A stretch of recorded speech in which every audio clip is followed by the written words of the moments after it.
As one of the most cutting-edge technologies, artificial intelligence has emerged as not only a trend, but also a challenge. What is the state of the technology and its prospects? What can we learn from the recently concluded World Artificial Intelligence Conference 2020 in Shanghai? And where do China and the U.S. stand in the competition for AI development? To discuss these issues and more, I'm pleased to be joined by Zou Yue, former White House fellow and leading education and technology investor, Davide Kali, CEO of Expand, and Pranav Maranganty, CEO of a health tech startup. That is our topic. This is Dialogue. I'm Zou Yue.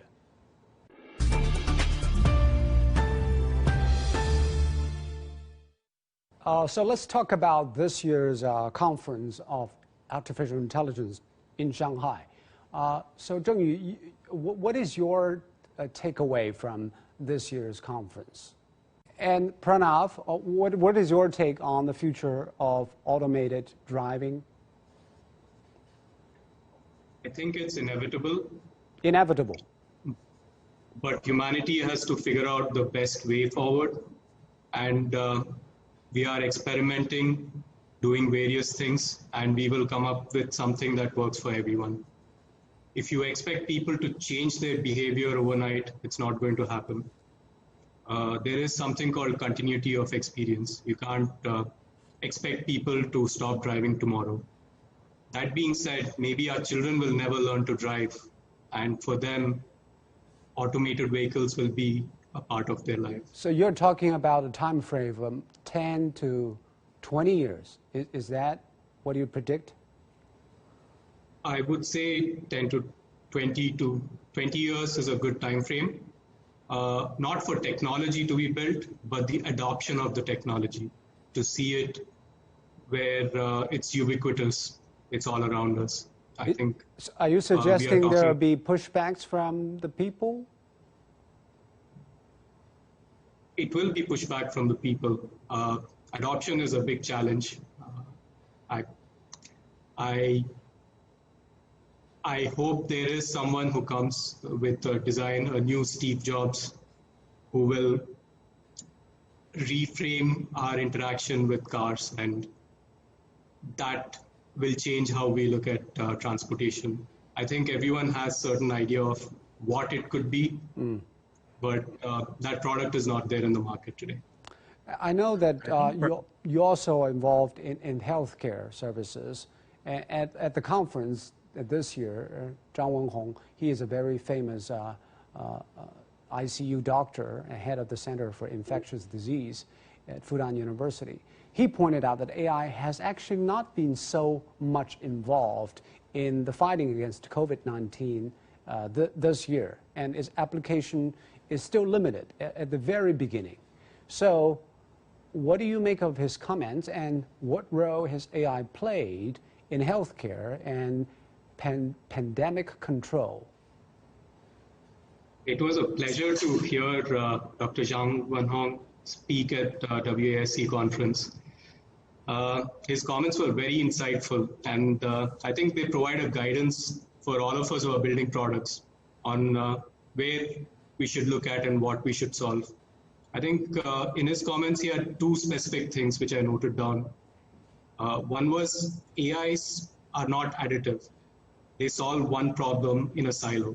And the second, he said, is right now we are building perception AI, and we need to move towards cognition AI. And both are very insightful points that he made.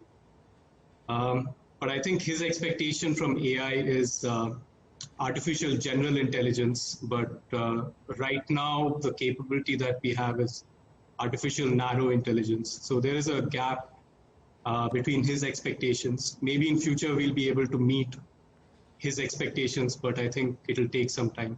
I'll give an example on this, right?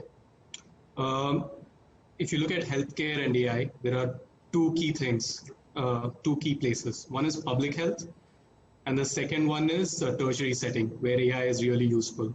So public health is disease surveillance and human behavior. So, your contact tracing or your anomaly detection, self-quarantining after travel, wearing masks, these kind of things. And each one in a silo is sort of solved. Like there is AI to recognize that people are wearing masks or not. There is contact tracing with mobile phones and what have you. But the thing is, these are all in their own silos. They don't add up to a single solution. Okay, let's take a look at what some of the people are saying on internet on healthcare and artificial intelligence. This Vinayender Tula says, artificial intelligence in healthcare can replace a doctor, cannot, but it will replace the doctors who won't use artificial intelligence tools. Well, that's interesting. Pranav, is artificial intelligence got to be a very useful tool, but will never take place human as doctors? Never say never. I don't know the future. But what I would say is in a 5-year horizon, I don't see it happening. But what areas already doctors are relying very much on those artificial intelligence tools in medical field?